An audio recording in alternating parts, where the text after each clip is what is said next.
am Tetteh Ayitevie. I'm the Chief Strategy Officer of Prudential Life Insurance Ghana.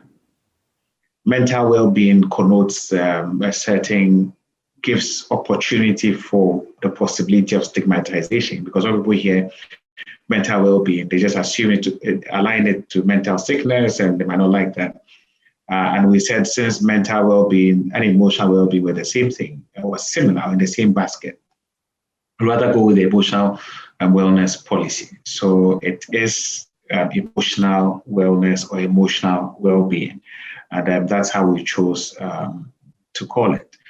But it even came to light even more when, immediately after lockdown in May, and I think in May or early June, an employee culture survey was done. And this employee culture survey tried to ask staff how they felt about the company, how they felt about their jobs, how they were coping with the current situation. And it was interesting to see the feedback that came out of that in terms of how staff felt. The policy evolved. First and foremost, the most important thing about it was to make sure that the stress of staff was taken care of. The immediate one we could deal with was, like I said, the flexible hours and the remote working policy that allows staff to work from home at least twice a week. Or 10 days a month, depending on the number of weeks in a month. And the company provided resources for them to be able to work remotely and evolve the rules that were involved in terms of what they could do, what they could not do, what it meant to work from home. Know that this was a new policy for us altogether. But the main thrust of this whole project was emotional well-being. And we went ahead to look for a professional organization to provide this service from outside, because staff had indicated that they were not comfortable talking to another staff or somebody internally because they felt privacy was something that they were concerned about. So going for a professional organization from outside, which had the capability of delivering a health line, an expert health helpline where people could call and they were sure that privacy was assured.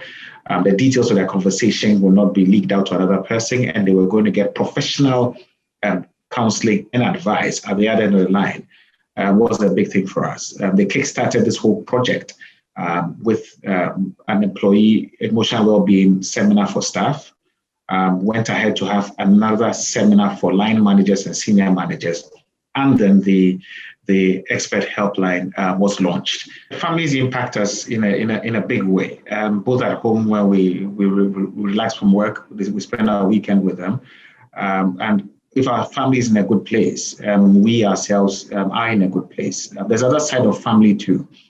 We spend 80% of our working day in this office, so this is another family that we have.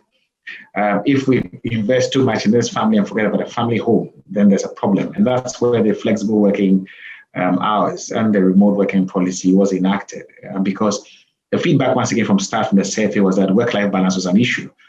So we tried as much as possible to put that policy in place and encourage members of staff to utilize it so they can spend time with family at home and ensure that the work-life balance is maintained, which is a significant contributor to people's emotional well-being and mental wellness. And here in this bigger family at work, which is also another family, I think we have invested enough and helped create the right environment for this family to also thrive. So family at home, family at work, steps have been taken to make people balanced and also comfortable in doing this. And we on this side, with this family, are vested in this, in creating a platform and a place where people feel at home to give of their best and to reach their aspirations and be the best that they can be. And if that can be done and achieved for every member of staff, I think I can go home happy and I can sleep well. On the positive side, staff feel that something is being done to help address their emotional wellness and mental well-being issues.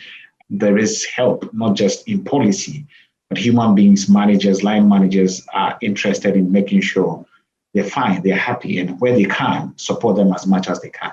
And I believe that living it out now is the next phase of embedding this in our operations and making sure staff are comfortable.